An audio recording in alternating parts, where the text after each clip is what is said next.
بسم اللہ الرحمن الرحیم۔ ساتھی نے سوال پوچھا بھائی نے کہ قبلہ کی جانب قدم کر کے لیٹنا حرام ہے یا گناہ کبیرہ ہے یا اس کو بامر مجبوری کیا جا سکتا ہے؟ تو اگر تو آپ کھلے میدان میں ہیں بھائی پھر تو آپ نہیں کریں گے۔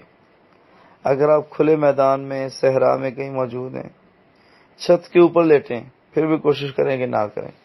اور پہلی بات یہ سن لیں کہ گناہ کبیرہ والا کوئی چکر نہیں ہے، حرام والا کوئی چکر نہیں ہے، حرام بھی نہیں ہے، گناہ کبیرہ بھی نہیں ہے، احترام ہے، احترام کریں جتنا ہو سکتا ہے، احتیاط ہے، احتیاط کریں جتنی ہو سکتی ہے، ٹھیک ہے نا۔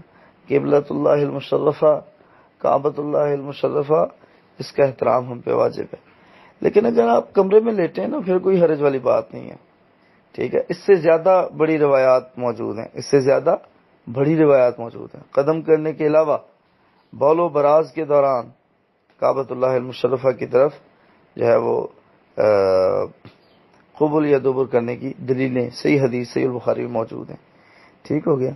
تو کوئی اتنے بڑے حرج والی بات نہیں ہے، لیکن پھر بھی اگر کوشش کر لی جائے تو بہتر ہے۔ لیکن یہ میں جو کہہ رہا ہوں نا حرج والی بات نہیں ہے، تو کوشش کر لی جائے بہتر ہے کہ اس طرف ٹانگیں نہ کریں۔ تو یہ میں کہہ رہا ہوں چھت کے اوپر، گرمیاں اکثر لوگ چھت کے اوپر سوتے ہیں تو چار پائیاں پوری اگر نہیں آتی تو 5-7 مرلے کا مکان ہے تو اس کی چھت جو ہے وہ 3 مرلوں کی ہے اور فیملی جو ہے وہ 10 افراد کی ہے، تو اس میں پھر بعض دفعہ نا چار پائیوں کے رخ بدلنے پڑ جاتے ہیں، ٹھیک ہے۔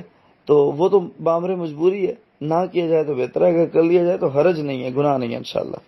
جزاکم اللہ خیر، کر سکتے ہیں پاؤں اگر آپ چار دیواری کے اندر ہیں تو۔